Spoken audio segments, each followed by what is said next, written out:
Hello, folks. It's Mitch Boyle, Triple Double Sports Cards at tripledouble-sportscards.com. And today we're going to talk about the GOAT. I mean, not LeBron, sorry, but most folks would agree that it's still Michael Jordan. It was, 2.5 years ago that The Last Dance debuted on, was it Netflix? I think it was.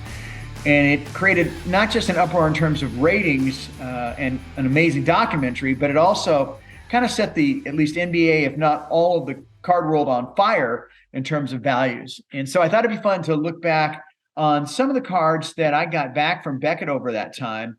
And what I'm going to do as we look at these cards is we're going to dissect a little bit about their grading. I'm going to do this in a two-part series. We'll look at, I think I've got 6 and then 7 of the cards. The lower ones in terms of grades we'll look at first, which we're looking at right now. But at the very end of this video, you're going to want to hang on because I've got a little announcement about a special I'm going to do with selling one of these at a very big discount and then doing a gift with purchase. So let's go ahead and get started and take a look at these first two. The one thing that I find interesting is there's a full grade difference, but when you add up the total points, it's 32 for the card on the right and 32 points, for the card on the left. And what it leads me to believe, as you see, the one on the left, 6.5 for centering, corners are 8.5, edges 8.5, surface 8.5, or the one on the right that's the 8, 7.5 for centering, corners 8.5, edges 8, surface 8. They both add up to 32. But I think it's a clear indicator, and I haven't heard anybody talk about this, that BGS overemphasizes or gives more credit or value to a card that's well centered. And therefore, even though the total points on both of these cards add up to 32, the one on the right was graded as a BGS 8, which is a near mint. So I found that interesting. When you look at both of these cards, you'll see the centering left to right is pretty much the same. The centering top to bottom is different. And this is why I even questioned about the centering, because what's off about the one on the left, where it's narrower at the top, it's the same, I would say, narrow difference on the bottom of the card on the right, that's the 8. So I'd love to get your opinion about the why on this. I always leave it to the fact that things are so subjective on any grading card company. But in this particular case, 1 point is a huge difference. And on this card, I'm going to say it probably could be $1,000 or $2,000, just 1 point. Between a 7 and an 8, it's even way more drastic. Of course, the difference between 8 and a 9, and then a 9 and a mint. All right, so let's take a look at the next two. These are cards 3 and 4 of 8 we're going to look at today. So we have a similar situation here where the card on the left, the centering is weaker, at least according to Beckett. And this one I can agree. The centering left to right, the one on the left has some major problems on the right side and the lower side, where the one on the right is a little bit better centered at the bottom.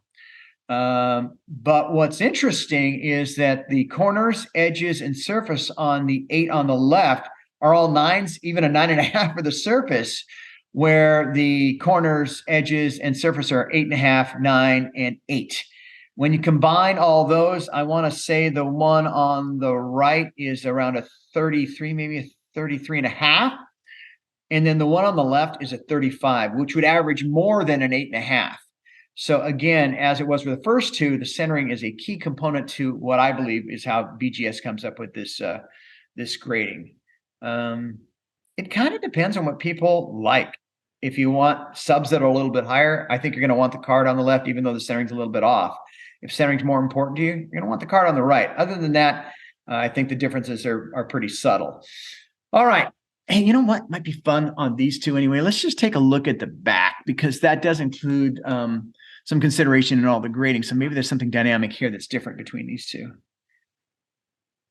And really, the centering, when you add it all up, the one on the left is worse, just like it was when we looked at the front of the card. So there's some consistency there. All right, we got 2 more to go, and then we'll talk about that special. And by the way, I haven't asked, but please give me your comments. I love your feedback. Of course, subscribe is very, very important too, so you can continue to get some of this hopefully helpful information. So we go from BGS to PSA, which I think I had 4 PSA and the rest was all BGS. And these cards, if you look at right out of the chute, look at how similar they are in terms of centering. And although it's a little hard to see, I'm not sure if I can magnify this. Yeah, I can do that a little bit. At least it's easier for the two corners at the top. You can see that the corners are pretty sharp. What's going on with the surface? Certainly hard to tell from here. And it's a little blurry on the bottom with the way this camera sits. But the one on the left, I think that left-hand corner is a little weaker. But maybe not, because the corner on the right might be a little bit weaker for the one on the right. Nonetheless, very much the same. Let's look at the backs on these two. And these are the last of the 6 total that I have. It's pretty fun to have all these cards. So let's look at the back. Now, arguably, the one on the left is centered better on the back. It's certainly centered better top to bottom and right to left. So maybe that's why they're both exactly 8s. I don't know. Now, why am I taking that card away and still leaving this one? Well, this leads to the special I was going to tell you about. So on March the 8th, I'm going to put this card on special starting at 8 a.m.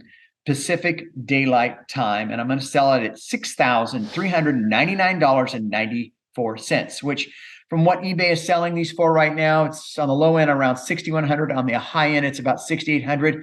That's a very competitive price to all of what they're doing. I hope the fact that I have a perfect rating on eBay would add something to this. And we've certainly done a lot of things on the website. But what I'm going to do as added value to this is I am going to include both of these cards as a gift with purchase. So the card on the left is the 1991 Upper Deck Michael Jordan promo. It's number 1. I know you've probably seen this card, but there are not a lot of them out there. They are very hard to get. And then the card on the right is the Hoops 1989, which I think is year 4, number 200. And that's PSA 8 as well. So we're going to add those 2 cards in at no charge. Furthermore, on the price that we're going to have on March 8th at 8 a.m. Pacific Daylight Time at $6,399.94, there'll be small fee in shipping of $4.99. So anyway, that's it for today. Please, again, like, subscribe, and give me your comments about what you think about these graded PSA and BGS Michael Jordan, number 57, 1986 rookie card, the, again, most possibly iconic card in the business. So for my son, Kellen, who's doing all the great work on the videos these days, I'm Mitch Boyle. Thanks so much for watching and being a part of Triple Double Sports Cards at tripledoublesportscards.com.